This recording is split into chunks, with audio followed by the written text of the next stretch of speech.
अस्सलाम वालेकुम स्टूडेंट्स आज का हमारा लेक्चर नंबर 33 है, क्लास 10th है, सब्जेक्ट हमारा है मैथमेटिक्स। चैप्टर नंबर 5 हम डिस्कस कर रहे थे सेट्स एंड फंक्शंस, और आज का हमारा टॉपिक क्या है, properties of union and intersection. हमने यूनियन एंड इंटरसेक्शन जो है ये ऑपरेशन डिस्कस किए थे ऑन सेट्स। देखिए सेट्स के ऊपर हमने ऑपरेशंस को प्रीवियस लेक्चर में डिस्कस किया था, जिसमें हमने union, intersection, difference and complement को डिस्कस किया था और एक्सरसाइज 5.1 के क्वेश्चंस भी सॉल्व किए थे। आज हम जो है हम डिस्कस करेंगे properties of union and intersection. कि अगर हमारे पास जो है ऑपरेशन यूनियन और इंटरसेक्शन दिए हो तो उसके ऊपर प्रॉपर्टीज़ कौन कौन सी हो सकती हैं। फर्स्ट प्रॉपर्टी है commutative property of union. Commutative property of union में क्या होगा कि हमारे पास जो है, अगर हमारे पास जो है दो सेट हैं, सपोज कर ले हम सेट ले लेते हैं, हमारे पास जो है लेट कर लेते हैं, हमारे पास जो दो सेट हैं वो हैं ए एंड बी। तो according to commutative property of union क्या होगा, हमारे पास जो लॉ बनेगा वो बन जाएगी प्रॉपर्टी कि A union B is equal to B union A. कि अगर हमारे पास ए और बी कोई से दो नॉन एम्प्टी सेट हैं तो इसमें हमारे पास जो है A union B is equal to क्या हो जाएगा, बी यूनियन ए। तो इस प्रॉपर्टी को कहते हैं कम्यूटेटिव प्रॉपर्टी ऑफ यूनियन। इस तरीके से अगर जो है हम डिस्कस करें कम्यूटेटिव प्रॉपर्टी ऑफ इंटरसेक्शन तो प्रॉपर्टी यही होगी, यही दो सेट होंगे। जस्ट ये वाला जो ऑपरेशन है ये चेंज हो जाएगा, यूनियन की बजाय क्या आ जाएगा, हमारे पास जो सेकंड प्रॉपर्टी है वो है कम्यूटेटिव प्रॉपर्टी ऑफ यूनियन। तो इसमें हमारे पास क्या आ जाएगा, A intersection B is equal to B intersection A. अब इस तरीके से हमारे पास थर्ड प्रॉपर्टी है property of associative over union. देखिए हमारे पास जो है यूनियन के लिए एसोसिएटिव प्रॉपर्टी ये होती है कि इसमें तीन सेट्स होते हैं, A B and C. Let करें कि हमारे पास जो है कोई से थ्री सेट हैं ए बी सी। तो एसोसिएटिव प्रॉपर्टी हमारे पास क्या बनेगी, A union B union C is equal to A union B union C. इस तरीके से स्टूडेंट अगर हमारे पास जो है यही एसोसिएटिव प्रॉपर्टी इंटरसेक्शन में आ जाए तो ये वाला जो यूनियन का साइन है ये हम चेंज कर देंगे तो हमारे पास साइन आ जाएगा इंटरसेक्शन का। तो ये हमारे पास हो जाएगा A intersection B intersection C is equal to A intersection B intersection C. अब यहाँ तक अगर देखें तो हमने टोटल 4 प्रॉपर्टी डिस्कस की हैं, जिसमें से दो जो है कम्यूटेटिव प्रॉपर्टी थी और दो एसोसिएटिव प्रॉपर्टी। अब इनमें सब में डिफरेंस क्या है कि कम्यूटेटिव प्रॉपर्टी में हमारे पास दो सेट्स होते हैं और जो लेफ्ट साइड पे होंगे वही राइट साइड पे होंगे, लेकिन उनका सीक्वेंस हम चेंज कर देंगे, इंटरचेंज कर देंगे। लेफ्ट साइड पे अगर ए यूनियन बी था तो राइट हैंड साइड पे बी यूनियन ए है, इस तरीके से इंटरसेक्शन में। जबकि एसोसिएटिव में स्टूडेंट्स क्या है कि हमारे पास तीन सेट्स होते हैं, इन तीन सेट्स पे हम सीक्वेंस चेंज नहीं करते, सीक्वेंस दोनों साइड्स का वही रहता है, जो लेफ्ट साइड पे वही राइट हैंड साइड पे होगा। जस्ट हम क्या करेंगे, ये ब्रैकेट जो है लेफ्ट हैंड साइड पे अगर लास्ट टू साइड पे ब्रैकेट है तो राइट हैंड साइड पे फर्स्ट टू पे हो जाएगी। अगर हम इसको यूँ भी लिख सकते हैं कि A union B union C, तो फिर राइट हैंड साइड पे क्या आ जाएगा, A union B union C. तो कि जो लेफ्ट साइड पे अगर फर्स्ट टू पे ब्रैकेट है तो राइट हैंड साइड पे लास्ट टू पे ब्रैकेट आ जाएगी। इस तरीके से नेक्स्ट हम डिस्कस करते हैं डिस्ट्रीब्यूटिव लॉ ऑफ यूनियन और distributive law of intersection. Next हमारे पास स्टूडेंट पांचवी प्रॉपर्टी है distributive property of union over intersection. अब डिस्ट्रीब्यूटिव में क्या होता है कि यूनियन और इंटरसेक्शन दोनों ही ऑपरेशन आते हैं, जबकि कम्यूटेटिव और एसोसिएटिव में जस्ट सिंगल ऑपरेशन था, यहाँ तो फिर यूनियन हो सकता था, यहाँ फिर अकेला इंटरसेक्शन होता है। जबकि डिस्ट्रीब्यूटिव में क्या होता है कि यूनियन भी होता है इंटरसेक्शन भी होता है होंगे। इसमें भी थ्री सेट लेट कर लेते हैं कि हमारे पास जो है तीन सेट जो हैं वो हैं ए बी सी। तो इसका हमारे पास जो है डिस्ट्रीब्यूटिव प्रॉपर्टी क्या बनेगी, यूनियन ओवर इंटरसेक्शन, जिसकी लेफ्ट हैंड साइड बन जाएगी ए। अब अगर पहले यूनियन है तो हम यूनियन राइट करेंगे, यूनियन का ऑपरेशन आगे आ जाएगा बी, बाद में इंटरसेक्शन है तो इंटरसेक्शन सी। जबकि इसकी राइट हैंड साइड हमारे पास क्या बनेगी, अब ये वाला जो ए यूनियन है इसको हम बी के साथ भी लिखेंगे और ए यूनियन को हम सी के साथ भी राइट करेंगे, सेट सी के साथ भी। तो ये हमारे पास बन जाएगा ए यूनियन बी, आगे जो ब्रैकेट में इंटरसेक्शन ये बाहर आ जाएगा। इस तरीके से ए यूनियन सी। इस तरीके से अगर हम जो है डिस्ट्रीब्यूटिव प्रॉपर्टी ऑफ इंटरसेक्शन और यूनियन की बात करें तो इसमें स्टूडेंट क्या होगा, इंटरसेक्शन पहले है तो बाहर यूनियन की बजाय इंटरसेक्शन आ जाएगा, ओवर के बाद यूनियन है तो ब्रैकेट में क्या आ जाएगा, यूनियन आ जाएगा। मतलब कि ब्रैकेट में वो वाला ऑपरेशन लिखना होता है जो ओवर के बाद लिखा होगा, और ब्रैकेट के बाहर वो लिखना होगा जो ओवर से पहले ऑपरेशन राइट किया होगा। तो इसका ला क्या बनेगा हमारे पास, ए पहले इंटरसेक्शन है ओवर से तो इंटरसेक्शन ब्रैकेट ओवर के बाद यूनियन है तो ये हमारे पास आ जाएगा बी यूनियन सी। इस तरीके से इसकी राइट हैंड साइड जो है वो हमारे पास आ जाएगी ए। अब ए इंटरसेक्शन को बी के साथ भी लिखेंगे, A intersection B union A intersection सी।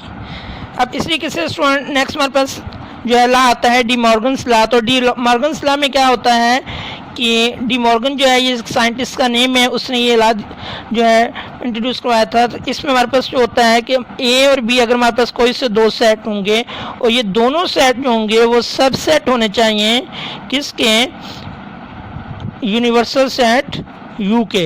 अगर हमारे पास यूनिवर्सल सेट यू है कि हमारे पास अगर कोई से दो सेट ए बी हैं और ये दोनों सेट जो हैं ए बी सब सेट हैं यूनिवर्सल सेट यू के, देन हमारे पास क्या होगा, इसके दो केसेस बनेंगे। पार्ट वन में ये होगा कि लेफ्ट साइड पे A union B whole complement is equal to, अगर जो है लेफ्ट साइड पे यूनियन है तो राइट हैंड साइड पे जब अलग अलग कंप्लीमेंट देंगे तो इंटरसेक्शन का ऑपरेशन आ जाएगा। इस तरीके से सेकंड ऑपरेशन जो है अगर हमारे पास ब्रैकेट में यूनियन की बजाय हमारे पास जो है इंटरसेक्शन का ऑपरेशन है तो फिर हमारे पास जो है राइट हैंड साइड पे क्या हो जाएगा, ए कंप्लीमेंट जब अलग अलग देंगे यूनियन बी कंप्लीमेंट। अब इसका आप केस वन भी कह सकते हैं, इसको केस टू भी कह सकते हैं। तो इसमें एक कंडीशन ये ज़रूरी है, उसमें यह था कि ए बी सी हमारे पास कोई भी इससे भी सेट हो सकते हैं, लेकिन इसमें ये ज़रूरी है कि जो ए और बी जो दोनों सेट हैं ये सब सेट होने चाहिए यूनिवर्सल सेट यू के। फॉर एग्जांपल जो है हम यू सेट ले लेते हैं 1 2 3 4। अब मैं सेट ए लेता हूँ 1 2, सेट बी लेता हूँ 3 और साथ में 4 ले लेते हैं। अब इसमें देखें स्टूडेंट के यूनिवर्सल सेट में एलिमेंट्स है 1 2 3 4, जबकि सेट ए में एलिमेंट्स है 1 2। अब सेट ए जो है वो सेट यू का यूनिवर्सल सेट का सबसेट है। सबसेट क्या होता है कि अगर सेट ए के सारे एलिमेंट्स सेट यू में मौजूद हैं तो सेट ए जो है वो यू का क्या होगा, सबसेट होगा। इसी तरीके से सेट बी के अगर एलिमेंट्स देखें तो सेट बी के एलिमेंट्स भी सारे के सारे सेट यू में मौजूद हैं तो सेट बी भी क्या है, यूनिवर्सल सेट का सबसेट है। तो यही उसने कहा था डी मॉर्गन लॉ ने कि अगर हमारे पास जो है ए बी कोई से भी दो सेट होंगे लेकिन वो दोनों सेट जो होंगे वो सबसेट होने चाहिए यूनिवर्सल सेट के, देन पे ये जो है दो प्रॉपर्टीज जो हैं अप्लाई हम कर सकते हैं। A union B whole complement is equal to A complement intersection B complement, और सेकंड केस आ जाएगा A intersection B complement is equal to A complement union B complement. अब स्टूडेंट हम क्या करते हैं कि इससे रिलेवेंट जो है ये जो प्रॉपर्टीज़ हमने जो है तैयार की हैं इससे रिलेवेंट हम एक्सरसाइज 5.2 सॉल्व करते हैं। एक्सरसाइज 5.2 का क्वेश्चन नंबर 1 है। एक्सरसाइज 5.2 में स्टूडेंट को कहता है कि इफ़ हमारे पास जो है क्वेश्चन नंबर 1 है उसका एक्स सेट हमारे पास है 1 3 5 7 अप टू 19, इसमें एलिमेंट्स हैं। अब इसमें एलिमेंट्स अगर देखें तो 1 3 5 7 जो ये और नंबर हैं, तो इसी सीक्वेंस से 7 के बाद हमारे पास एलिमेंट बनेगा 9 11 13 15 17। आगे उसने वाई सेट दिया हुआ है 0 2 4 6 8 अप टू 20। तो इसमें अगर देखा जाए तो ये इवन नंबर का सीक्वेंस है, तो 0 2 4 6 के बाद आ जाएगा 8 10 12 14 16 18 20। और सेट जी जो हमें दिए हुए हैं वो है हमारे पास 2 3 5 7 11 13 19 23, मतलब ये 5 नंबर्स हैं। आगे उसने कहा है कि पार्ट 8 है इसका, कहता है फाइंड करें X intersection Y union X intersection Z. अब इसमें हम क्या करेंगे कि सबसे पहले जो ब्रैकेट के अंदर है उसको हम सॉल्व करेंगे, फिर हम इन टोटल को वैल्यू फाइंड करेंगे। तो ब्रैकेट फर्स्ट ब्रैकेट के अंदर है x इंटरसेक्शन y, तो पहले स्टूडेंट हम क्या करेंगे x इंटरसेक्शन y फाइंड करेंगे। तो x इंटरसेक्शन में क्या होगा, पहले हमारे पास जो है x है, तो सेट x की वैल्यू हम पुट कर देंगे। सेट x हमारे पास है 1 3 5 7 अप टू सो ऑन 19।